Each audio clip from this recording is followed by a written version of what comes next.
Hai, welcome to my channel. Pada kali ini saya akan membahas tentang rotasi dan revolusi bumi. Ayo, kalian pada tahu nggak sih, bumi kita itu sebenarnya berputar. Perputaran bumi pada porosnya disebut rotasi bumi. Satu kali rotasi bumi disebut kala rotasi bumi. Lama kala satu rotasi bumi yaitu sekitar 23 jam, 56 menit, dan 4 detik, atau sekitar dibulatkan menjadi 24 jam atau seharian. Lalu, ada akibatnya nggak sih rotasi bumi? Nah, rotasi bumi berakibat satu, terjadinya siang dan malam. Nah, terjadinya siang dan malam yang kita rasain itu adalah salah satu akibat dari rotasi bumi. Akibat yang kedua, gerak semu matahari, seperti matahari seolah-olah bergerak dari timur ke barat pada waktu terbit dan tenggelam. Lalu, akibat dari rotasi bumi yang ketiga adalah perbedaan waktu. Nah, perbedaan waktu di Indonesia sendiri terbagi menjadi 3 bagian. Yang pertama, WIB, waktu Indonesia Barat. Yang kedua, WITA, waktu Indonesia Tengah. Yang ketiga, WIT, waktu Indonesia Timur. Selisih dari WIB ke WITA yaitu 1 jam. Selisih dari WITA ke WIT itu 1 jam. Sedangkan selisih dari WIB ke WIT adalah 2 jam. Nah, itu salah satu contohnya. Nah, akibat dari yang terakhir adalah pembelokan arah arus laut.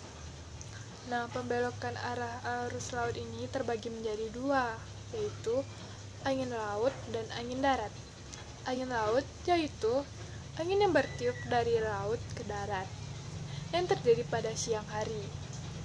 Yang kedua, angin darat, yaitu angin yang bertiup dari darat ke laut, yaitu pada malam hari. Nah, biasanya ini selalu digunakan para nelayan untuk mencari ikan. Nah, tadi kita sudah membahas tentang rotasi bumi. Sekarang kita masuk ke revolusi bumi. Apa ya kira-kira revolusi bumi itu? Revolusi bumi adalah perputaran bumi mengelilingi matahari satu kali putaran. Satu kali revolusi bumi disebut satu kala rotasi bumi. Satu kala rotasi bumi lama waktunya yaitu sekitar 365 1/4 hari, atau dibulatkan menjadi 1 tahun. Lalu, ada nggak sih akibat dari revolusi bumi? Nah, sama seperti rotasi bumi tadi, revolusi bumi juga mempunyai akibat. Yang pertama, perbedaan musim. Nah, di berbagai negara, kita mempunyai musim yang berbeda-beda. Ada musim penghujan, ada musim salju, musim semi, musim gugur. Ada 4.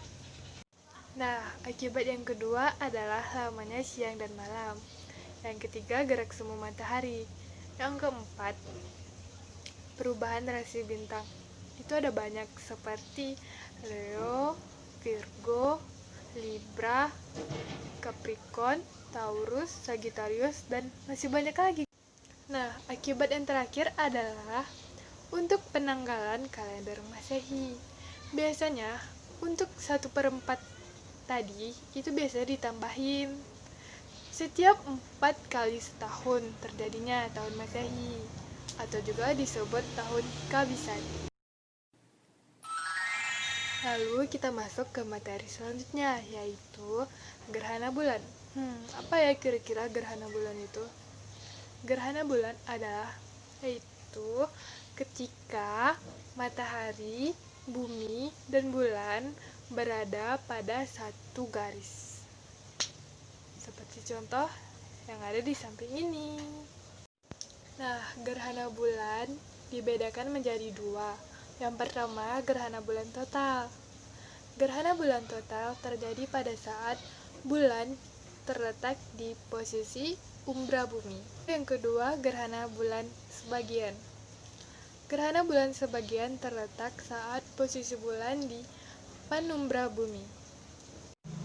Nah, apa ya kira-kira umbra dan penumbra itu? Umbra adalah bayangan inti yang berada di tengah dan sangat gelap saat terjadi gerhana bulan.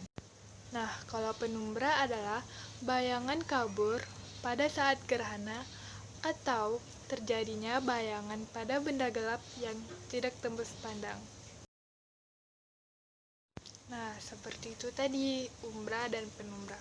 Nah, kalau kita sudah membahas tentang gerhana bulan, sekarang kita akan membahas tentang gerhana matahari. Gerhana matahari terjadi ketika matahari, bulan, bumi berada pada satu garis.